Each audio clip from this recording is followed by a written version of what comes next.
Should we? Maybe they can save some money. Yes, yes, that's what I was thinking about it, but I don't know if I'm gonna be able to now. I take a week off work and then try and catch up. Lots of stuff to follow. Are you going to the end? I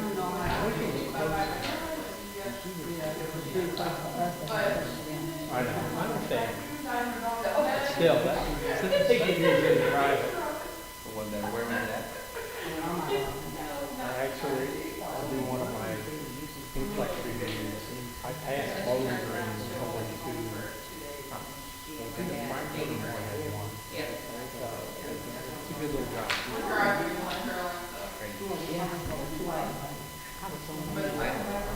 think it's about, look up your name, but I don't yeah. Well, good evening, everyone. Welcome to the Newport Board of Education special meeting. May I have a roll call, please? Here. Here. Here. Here. Here. If you all would join me in the Pledge of Allegiance. I pledge allegiance to the flag of the United States of America and to the republic for which it stands, one nation, under God, indivisible, with liberty and justice for all. And now we'll have a moment of reflection.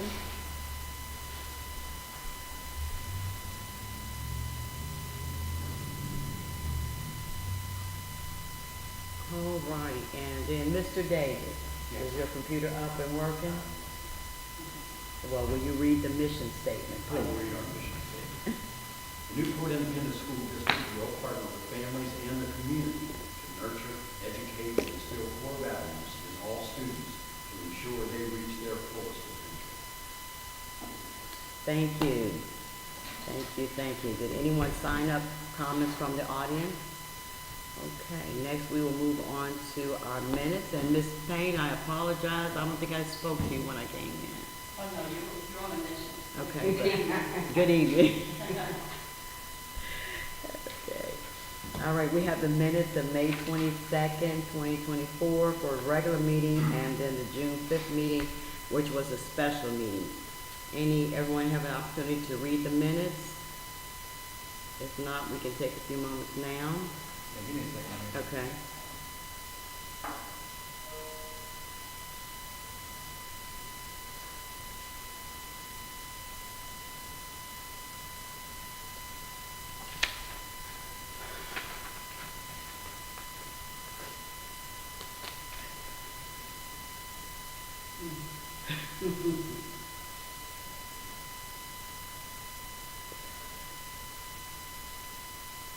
Is it out in the whole building? Is the air out in the whole building? No, just this room. Unfortunately, this part is tied into the fifth floor system, and there's a control module up on the fifth floor that is controlling this, and then unfortunately it's down. So next week we've got the rest coming in, so I do apologize.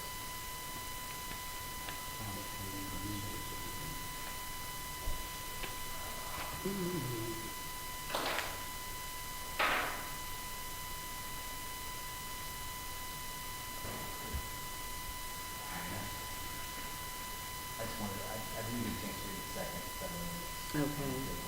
All right, very good, very good. All right, if everyone's good with the minutes, then I need a motion to approve the minutes as presented. So moved. Second. It's been moved in second, all in favor? Aye. All right, next we have the treasurer's report. Good evening. Ms. We Hoover? have the May bank reconciliation and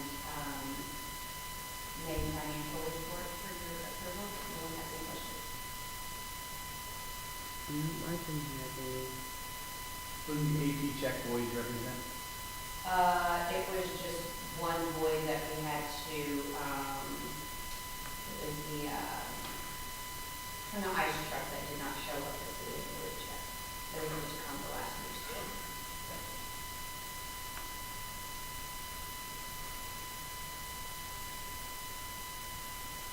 All righty, any more questions regarding the bank reconciliation statement or the invoices that need to be paid? If not, I need a motion to accept the bank reconciliation statement to be filed for audit and to approve the payment of the invoices. So, It's been moved. Can I get a second? second. It's been moved in second. All in favor? Aye. All righty, we have other information, on there we have, which is just for our learning, just to give the board insight as to the expenditures. No actions are required. The federal grant report, anybody have any questions about that?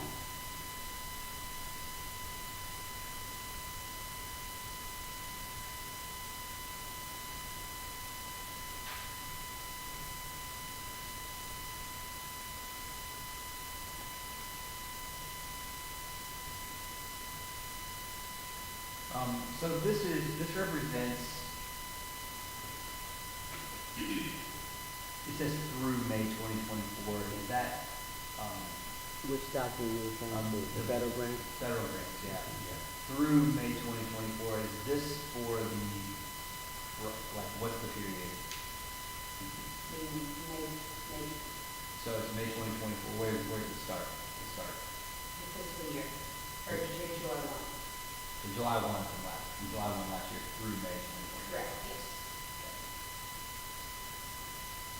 Now, to my understanding, when it comes to Title I, some of this money carries over if it's not all spent. Yes, correct. Title I, actually all of the, well, with the exception of the two at the bottom, which are ESSER, which will be finished in September, all of these are, title and the idea of 24-month grants. Okay, good, 24 months. Yes. So, in this cycle where we are, is this the first year of the This is the first year of those. 24? Correct, yes.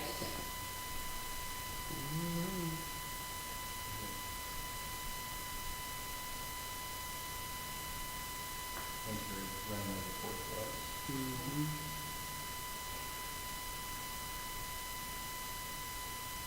All righty, next is the student learning and treasurers.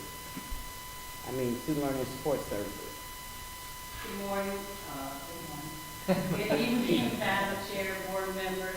Mr. Watts often starts off our meetings with good news. So I have some good news that I wanted to share with the board. And the reason I want to share this is because the board has allowed me in the 3 years I've been here to work freely and work effectively. And I wanted to share this award that I received in the Juneteenth celebration for excellence in education. And I was a keynote speaker. And I believe that I wouldn't be able to receive these type of awards without you all. So just, I wanted to share it with you all. This is the program. I just got a couple, so you can look at them and pass them around. How come you didn't tell us? We might have came to support I you. definitely would. Yeah, Ooh, look at you. Wow. very nice. Casey Smith. Yeah, Wow. yes, Wow. We yeah. have to talk This is about the one that happened in Covington? Yes, sir. We have to I'm talk taking about it on that. Saturday, and then the second part of it was in Ellesmere on Sunday. Okay, We were, a few of us were at the one on Newport, the Newport one, and then the Covington one, I think, started a few hours. what time after. did this start? I was there at 10:30, but I think it started at, the parade started at 9 o'clock. Okay, Oh, and when did the award ceremony start? It was late, so it started about 11:30. Okay, yeah, it was. Well, congratulations. Thank you for sharing.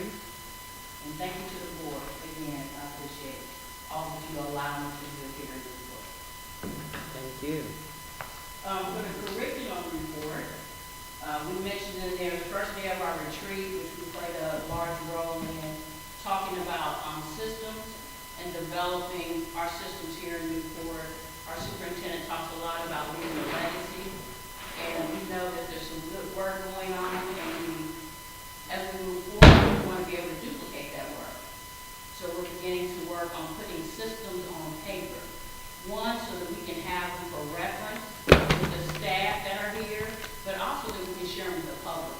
so the public understands what we do. So the first thing you'll see in that PowerPoint, we talked about a hierarchy. So we can share that public facing, so each department developed a hierarchy so that we can share public facing with everybody.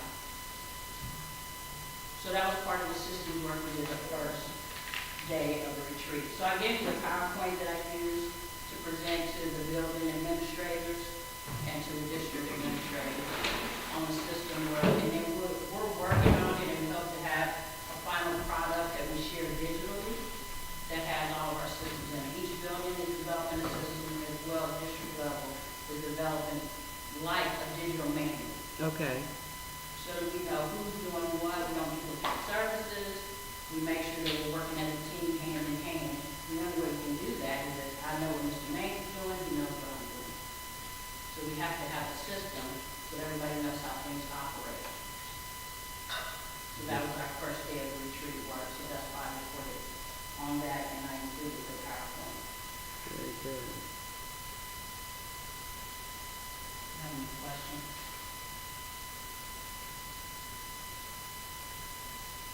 Very, very nice presentation. And I know that's something that Mr. Watts has been working on since he's been here is to, because I remember when we approved an audit of the systems through, was it Linda Gaines? Raines, who did that from KDE. And so, and one of the goals was to identify the systems that we were using with Fidelity, and that were actually producing the results that we were looking for, and to discontinue any systems that we were not using with Fidelity and we were not getting the results. So, very good. Any questions? Mr. Mayor, Facility and Transportation. Madam Chair, members of the board, good evening. You have a copy of my report. Besides the air conditioning, everything else is working well. But I do apologize again for that week, but I've got a company that's going to be here next week to work on it. But I've kept my report as concise as I can. If you have any questions.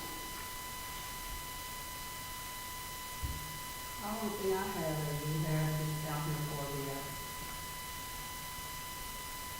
Stable, Yes. we gonna be able to have a stable, all days this year? Oh, yeah. Yeah, we're having one football. Okay. Yes. I didn't know. Yeah, so we will Yeah, have, what do you call it? I'm going to double check with the new coach to get the finalized schedule. But yes, we're going to have several home games. To my knowledge, at least 4, maybe 5. Okay. And for the restrooms, here in just about 3 weeks or so, we're going to have portalettes and hand washing stations delivered to the stadium so that they can use that during practice time, so after the event period. But then we'll have those in place. Unfortunately, that's what we'll have to use for this first year. But also in the report, I kind of outlined a timeline of how things will get moving here pretty soon in the fall, when things will be coming to you for approval and for bid and so forth. So we'll be getting that process started. Okay, now when it comes to those portalets, what is the game plan to monitor those? I mean, how many will we have? I mean, because some games are well attended, so what's the game plan to? We'll have 10. Okay. And we're hoping that will be enough. I want to talk to the folks at the facility. They do events. They work with people for events, and I gave rough estimates of numbers, and typically they felt that would be a good enough number. Now, we'll learn. If the first Okay. game doesn't go well, then we'll get more. So, Okay. So when it comes to students and children using those, we'll have administrators and people out there kind of watching and making sure well, they're going to be lined up. in one area. Yes, they'll be down at the big end of the big concrete end it'll be on the south end. We'll have them down there lined up along the wall. So, and for any event like that, we need to have administrators and staff walking around there. Okay, good. We'll make sure we have people in that area to keep an eye on. Very good, very good. What's the plan for the locker room? Well, we're still working on that, so it's too early to get into any kind of details with that. So right now, just the next phase of this is getting the restrooms in place, and then, we'll have to get creative after that. So right now, it's too early to really get into any speculation of what that'll look like and so forth. So, bear with me. Do you know if, the city, I know they have a protocol out there. Do you know if their bathrooms are open 24/7 at this certain time At the park, at the park? I really don't know. Okay. Yeah, I really don't know. I don't believe so. Okay, I remember seeing a protocol out there one time, I think it's a stadium. There's one, they keep one at the baseball field. Yeah, that's what I'm saying. Right, but in terms of the ones that are within the building itself, I'm not sure what the hours are. All right, what you do? Any other questions? The new facility downstairs. It's, they've moved all their furniture in, so, it actually looks really good. There's a few things I need to do. I need to get some chairs, and a few, oddball things to put on the wall. We have an AED cabinet to go on the wall, and I put a sofa dispenser up, and a few things like that, but the furniture's already moved in. Mr. Snap's already, created a new home down there. Next week, I have a gentleman coming from the, signage company, so we're gonna be doing a sign out front and then some signage on the inside as well. So how many rooms will be designated to the School of Innovation? Right now, just one. Just one? Just one, and we're gonna kind of evaluate as we go. So there's some flexibility and some wiggle room moving forward in terms of, if they need more space, then we've got a couple of contingency plans in place to, provide them some space. So we try to keep the budget reasonable starting out, just to, eliminate the lease that we've been paying for several years. So, we wanted to get that off of our books to Yes. begin with and keep this transition as affordable as possible. And then, from here, we're gonna evaluate as the program grows, if their needs change, then like I said, we've got a little wiggle room, some additional space that we may be able to dedicate to them and let them grow even more. Because I know at some point, students were coming in when they needed to get one-on-one or in-person instructions. So are we still doing that, you know? Yeah, the room itself is actually about the size of this room. Okay, So it's a good sized space. It's not just a little Right. small office. So it's a good sized space, and right now we've got seating set up down Okay, there that's what for okay. probably 20-some students. Okay, So he great. could probably have 20 plus in there at any given time. Okay, good. I just was curious about the learning structure, you know, what is it conducive to, you know, learning in person? Because I do know some of the students do come in for that in-person instruction, even though majority of the time they're virtual. Yes, it looks like just a Okay. big classroom. Okay, great, that's good to Are they know. gonna share their sign doors at DVD public share? No, the entrance for them is gonna be out, when you come through the front yard here, they'll go to the left, and there's a set of steps. Or down like, down the. So again, off to the left of the main entrance here. And again, signage will be, going up to clearly mark that. Thank you. Thank you. That's exciting. All righty, let's see. Now, under here, we had the report regarding the evaluation of NWEA. Did anybody have any questions about that?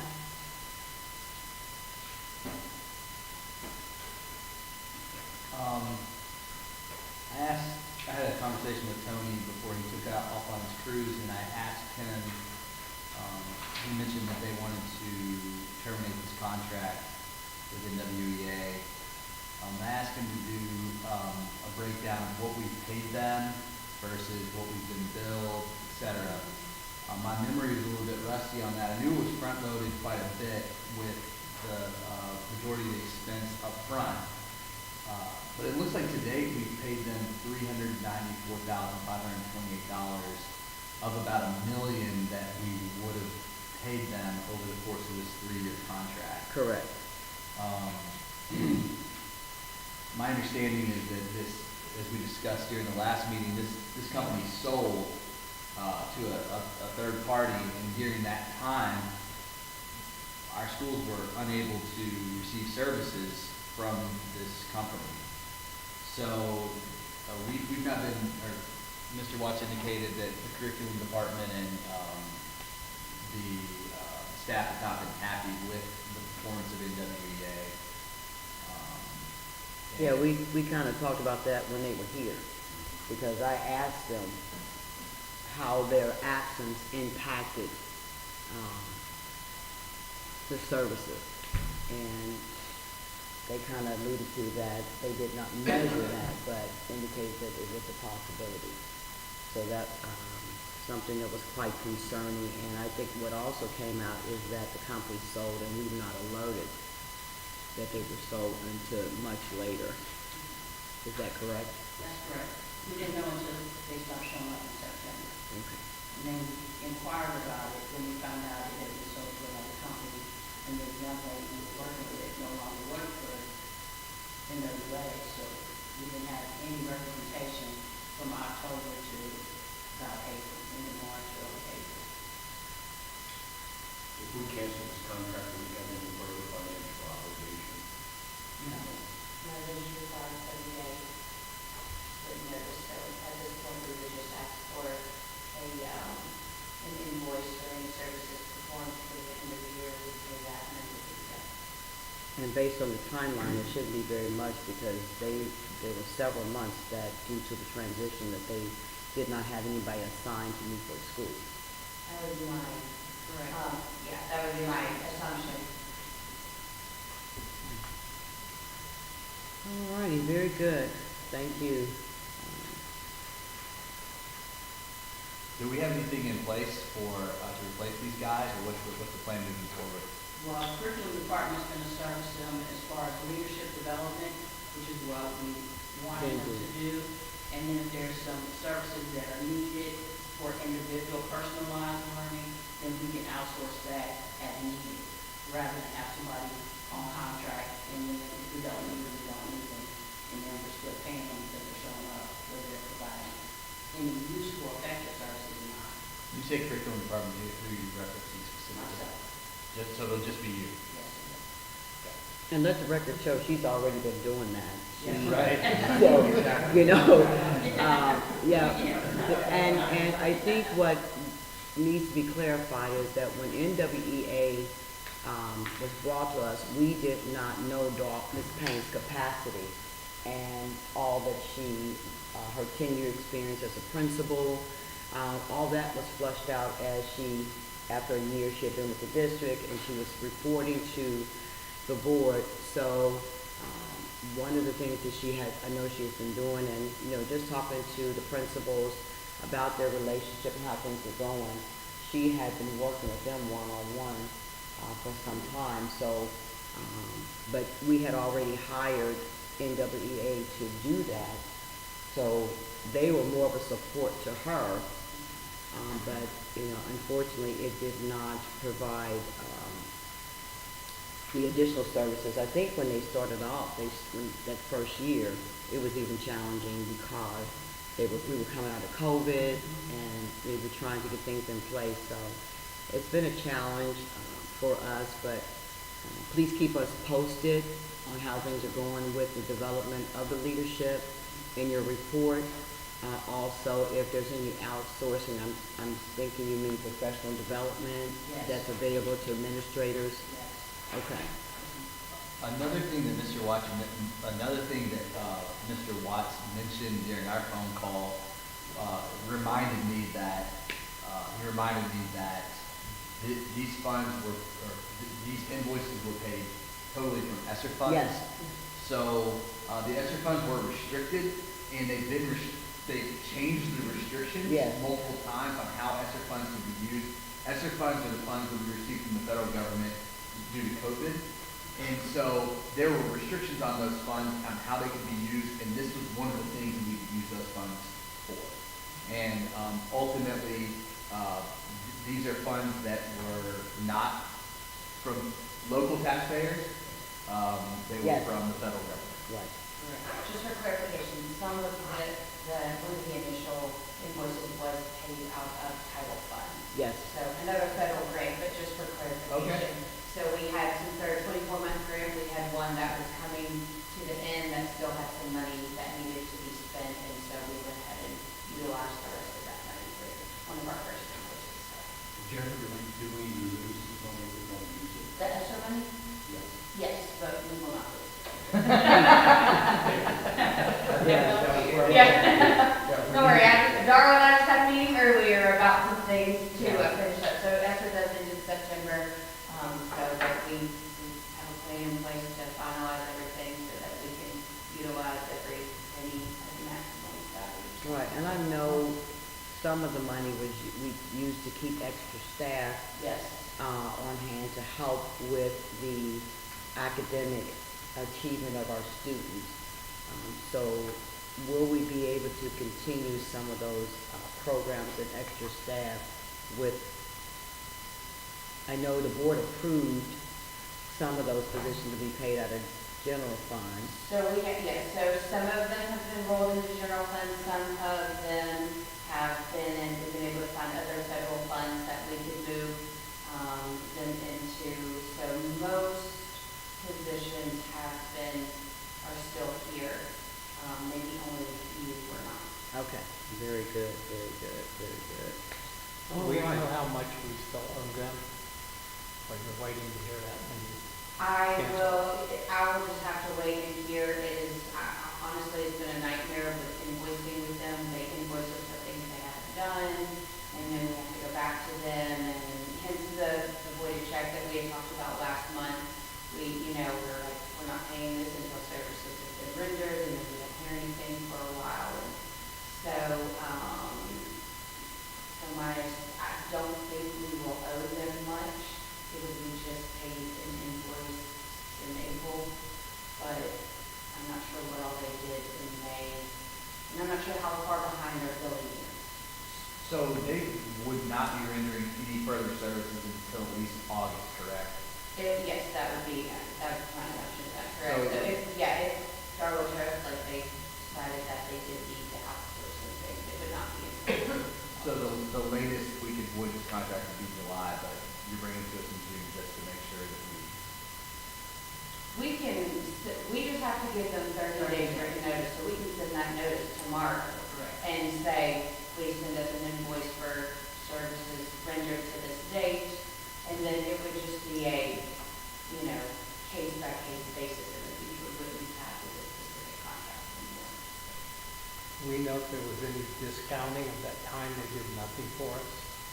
There was no discounting, but we weren't billed for those services. So it wasn't like we had to pay them a monthly amount, like kind of a service fee or anything like that. It was as services were rendered.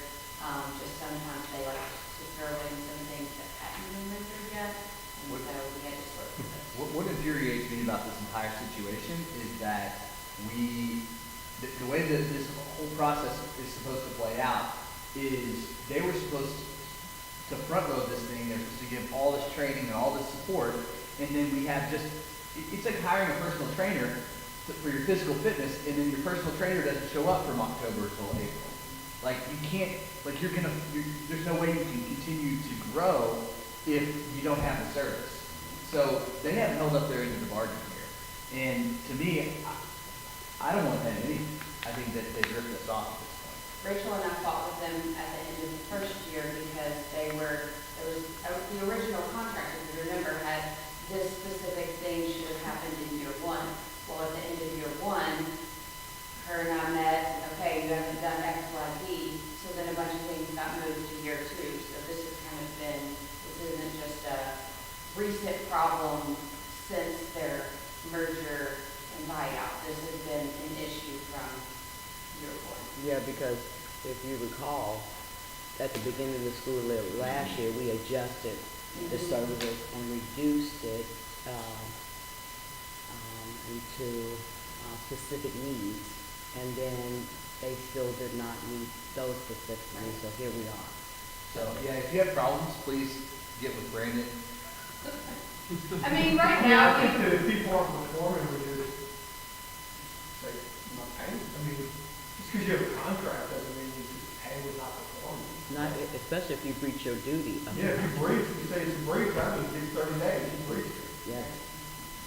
but we've only paid for services that we did actually receive. So Which we is don't good. have any type of, I guess, official legal issues. Right. So have one more invoice, that we have to pay them for everything, and then we should be good. Very good. All righty. Okay. There is no old business, new business. We have a first reading of a very long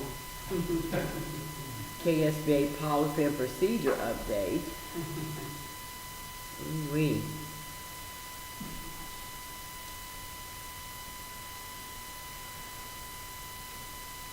A lot of changes. And it seems like it's just in wording. I guess, they do that every few years where they change the wording so it's a little bit more concise.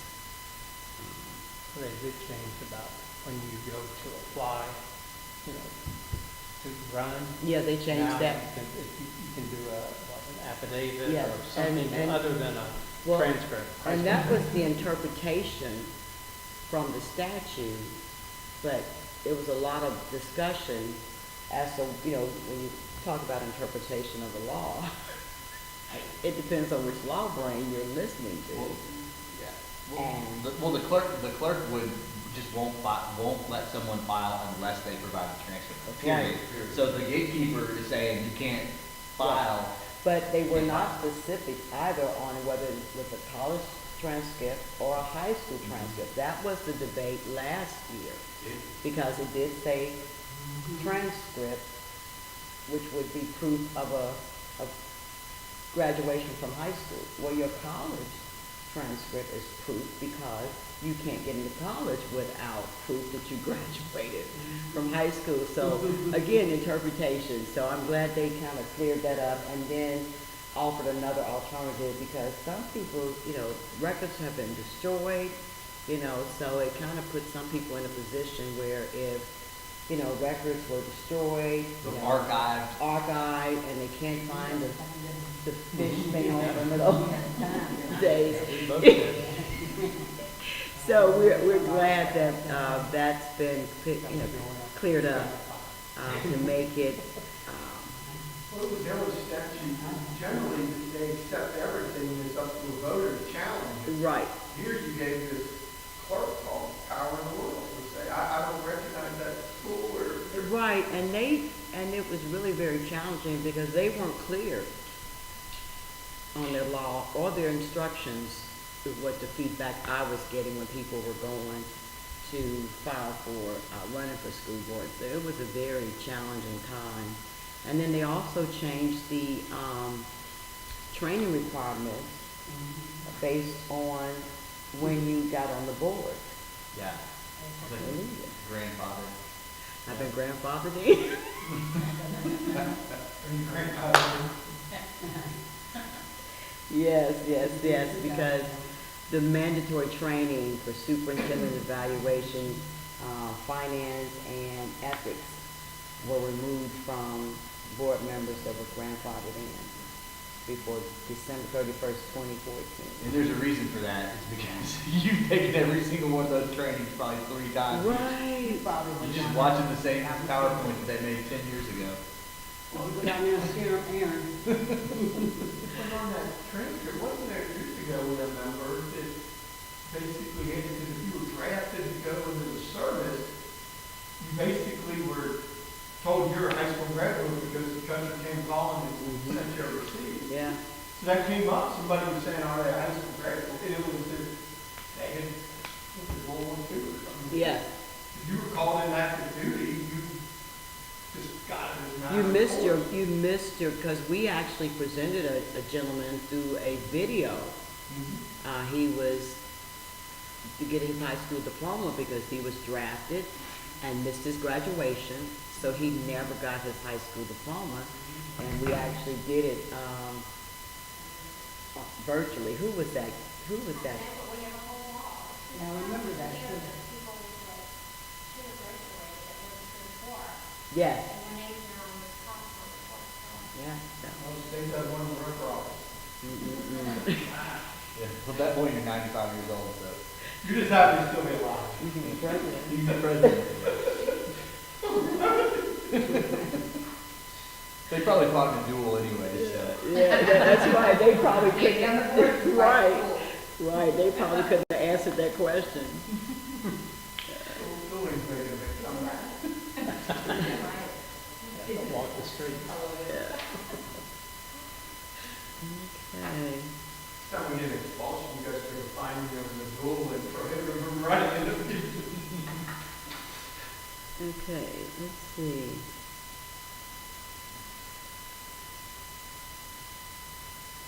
What else is on Be a the? good law school question, like a good, hypo. Administrative body found that you fought in a duel. Yeah. Any questions regarding the consent agenda items? We've got a BG4 for the roof.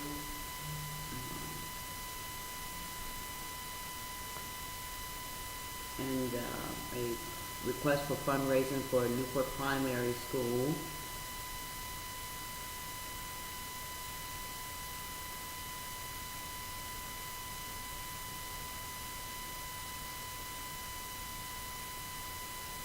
So does that mean they're just requesting to run a fundraiser? Yes. That's it, they're not asking us for money? No.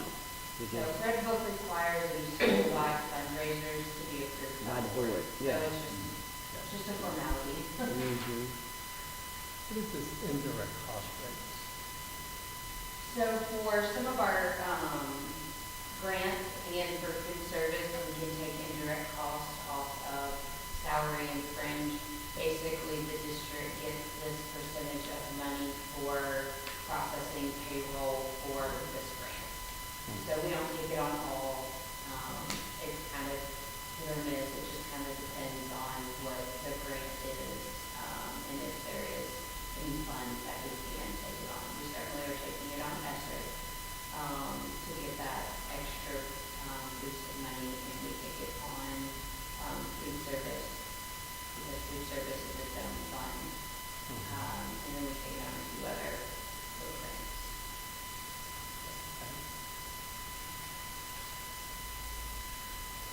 Is the $300,000 bond, is that just the minimum that you have to get?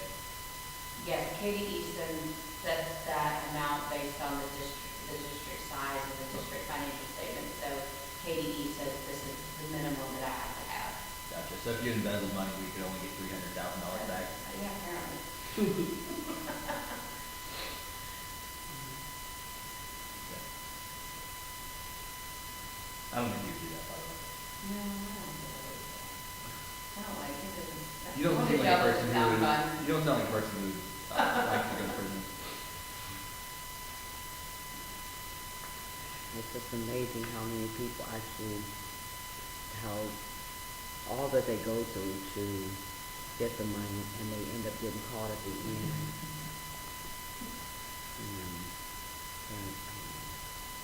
We're pretty good about our security. We, as a board, are always making sure no one has too much authority. I ask Ms. Hoover those questions, I think, every year when I come back from those finance training, who signs the check, who makes the deposit, and that's so that, because that's how it happens when one person is making the deposits, writing the checks, and what was that class we took at KSA where the FBI came in and told us the story? I mean, this lady was doing it all, and she was using the vendors that were actually, I apologize. I tried to turn this off, but I failed. Yeah. But she was using vendors, and she was paying vendors she had made fake invoices based on actual vendors in the district. And she was writing the checks, but then she would deposit them and then use that same check for herself. So, I mean, she had a system down that was just impressive. And she did this for years before they caught her. And they caught her because she went out on medical leave. Yes. And so she didn't have control. She lost control and things came off the rails pretty quickly. Franklin County.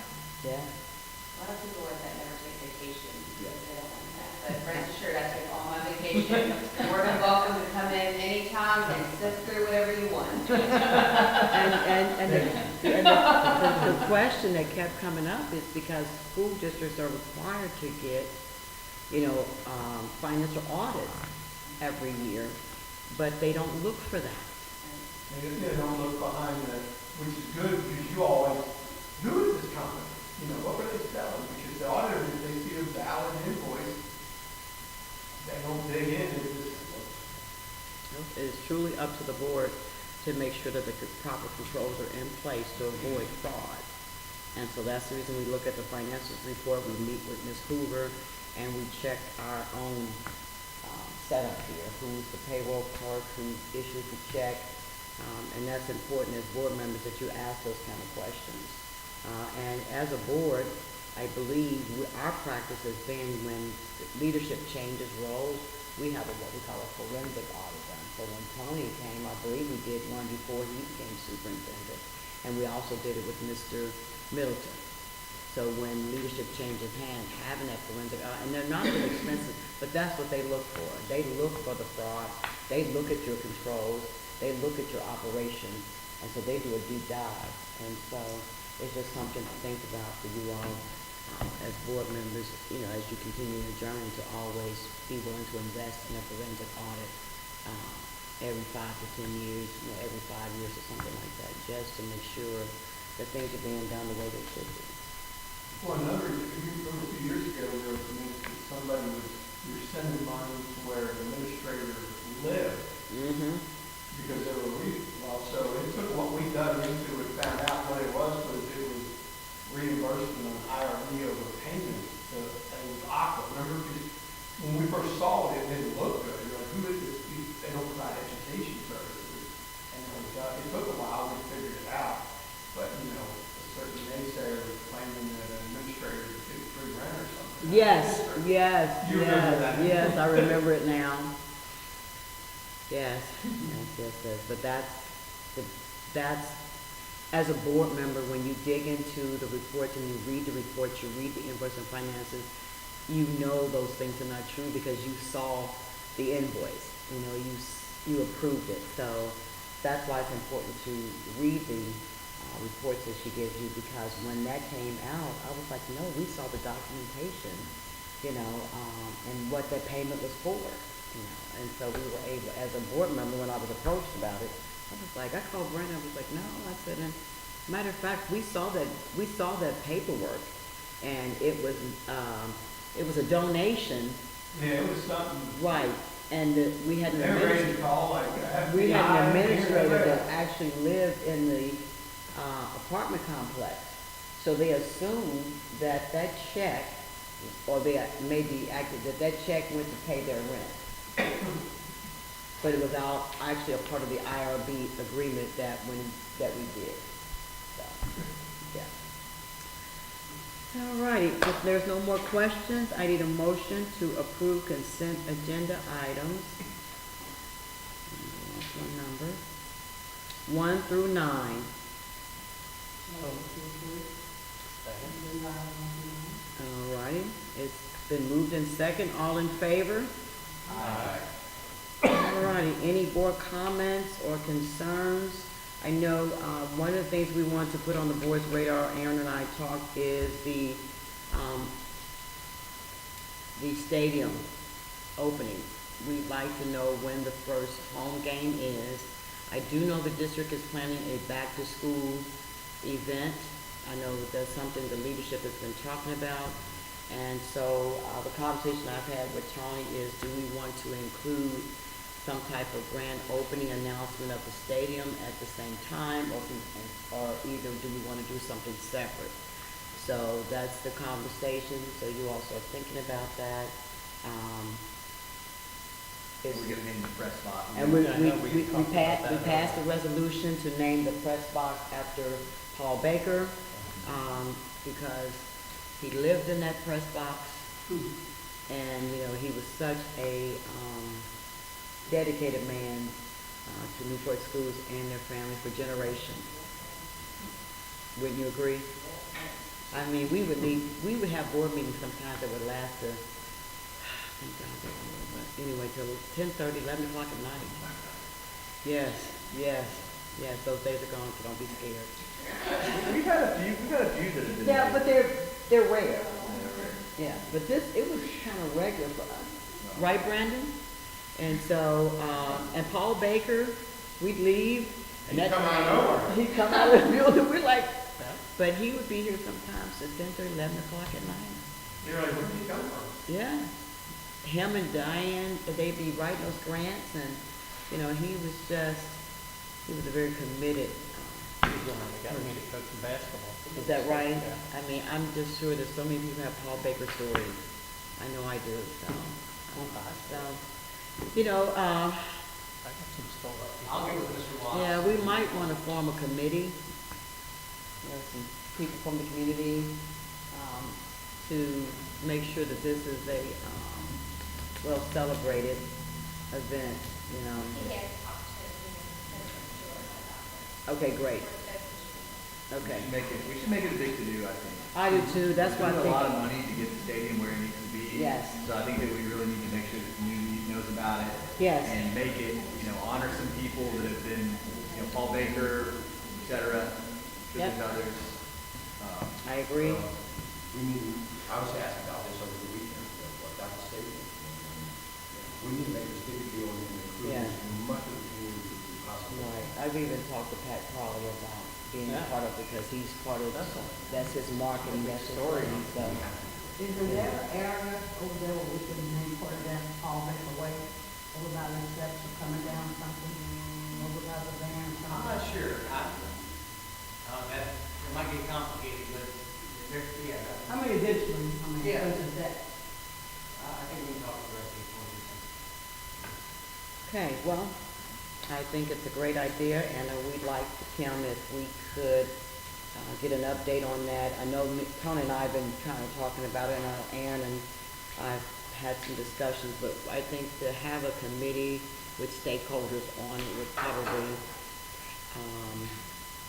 be a great idea. You know, have a board member representative on there, district leadership, maybe a coach or two, but, you know, and even some students to, you know, give their insight, you know, on, you know, how we should celebrate and, A volunteer. yeah. And maybe a football player or two, you know, just to get all views and perspective on how exciting this is. And maybe an alumni member. All right? I also wanted to say, congratulations to the new football coach, and the new athletic director we hired. Yes. It's exciting stuff. Yes, it is. Yes, it is. So we're looking for a great year.